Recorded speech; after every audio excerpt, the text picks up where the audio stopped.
Hello, everyone. I'm Mark Kinney, Chief Investment Officer at Newport Private Wealth, with your Q2 update and key market insights for the balance of the year. The second quarter of 2025 was anything but quiet. April kicked off with President Trump's Liberation Day announcements. This prompted a sharp market sell-off triggered by renewed global trade tensions. The S&P 500 saw one of its worst three-day drops since World War II amid widespread negative global reaction. But markets proved remarkably resilient. By the end of June, equities had not only recovered, but returned to their February highs. This pattern, sudden volatility followed by rapid rebounds, defined the quarter. It also reinforced a key theme. Markets today do not react the way they used to. Despite ongoing headline risks, from unpredictable trade policy to political instability, investor behavior has shifted. Market participants seem increasingly numb to shock.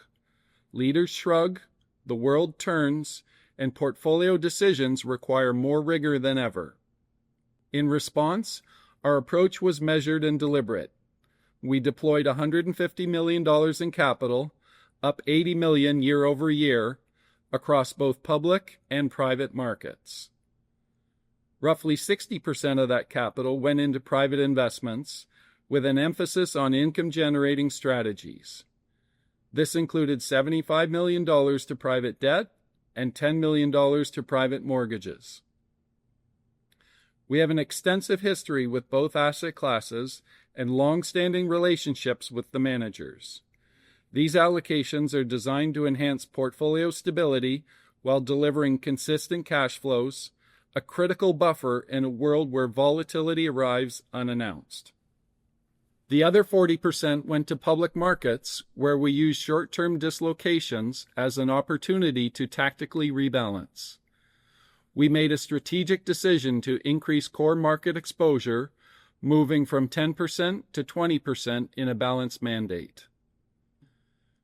This reflects our belief in the long-term value of diversification. It also gives us access to broad markets while preserving the ability to pivot as conditions change. We are actively managing where and how that exposure is deployed. This is an actively implemented strategy that seeks to capture the best of both worlds: efficiency and broad market participation. To maintain optionality, we increased cash holdings from 6% to nearly 9% in the balanced mandate. This added liquidity ensures we are well positioned to take advantage of market pullbacks or capitalize on future opportunities without the need to sell current investments. On the currency front, approximately 45% of our capital is denominated in U.S. dollars. The recent weakening of the U.S. dollar had a slight drag on performance. Our active hedging program remains in place, which helps to mitigate volatility. To be clear, currency is not a bet. It is a risk factor we manage like any other. Now, let's talk performance. Despite a strong May, our portfolios were roughly flat for the quarter, while the broader market rose around 3%. Diversification can lead to periods of disconnected performance from a narrow benchmark, especially when that benchmark's results are driven by a small number of stocks. Benchmark performance during the second quarter was largely driven by U.S. technology giants and Canadian gold companies, which in turn influenced the MSCI World Index and the TSX. Rather than take a defensive posture towards benchmarks, we've instead used this environment to incrementally build our market beta equity exposure, a position we've been developing since 2023. We're mindful of a market led by just a handful of companies, a trend we've tracked since 2020. Within the portfolio, Canadian equities, largely dividend-paying in nature, delivered steady performance. Globally, our tactical allocation to exchange-traded funds has also added value during what was a difficult stretch for active stock selection. Most importantly, performance is never about a single quarter. What matters is whether we continue to build a more resilient, future-ready portfolio. We continue to prioritize the returns you need, balanced thoughtfully against risk. In real estate, we are seeing early signs of stabilization. Supply-demand imbalances in the multifamily sector are easing, and we are evaluating new opportunities with our long-standing partners. In private equity, secondaries are favored in the current environment. These are transactions where investors buy existing positions in private equity funds from other investors.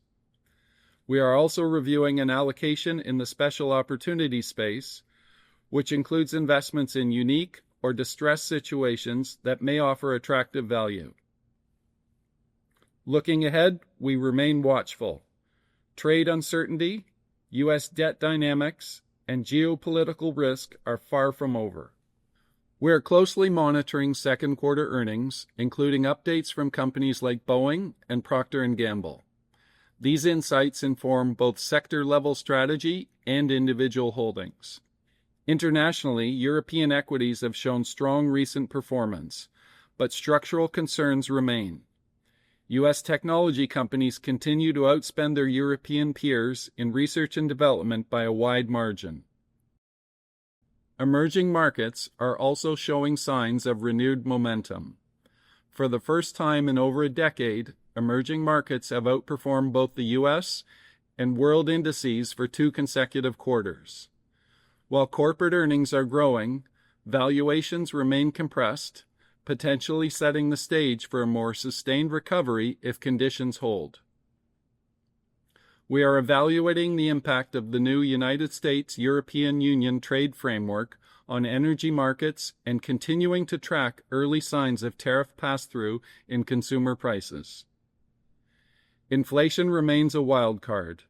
Headline numbers may look contained, but beneath the surface, more consumer price index components are rising. We're responding with an emphasis on short-duration fixed income, prioritizing senior secured private loans, and continuing to tilt away from specialty finance. This quarter reminded us again that while markets move fast, real strategy moves deliberately. Our job is not to chase headlines, it is to help you meet long-term goals with clarity and discipline. We are prepared to adapt quickly if sentiment turns or economic indicators weaken. As we approach our 25th anniversary, one thing remains constant: our deep appreciation for the trust you place in us. Thank you as always for your partnership. We hope you enjoy the rest of the summer.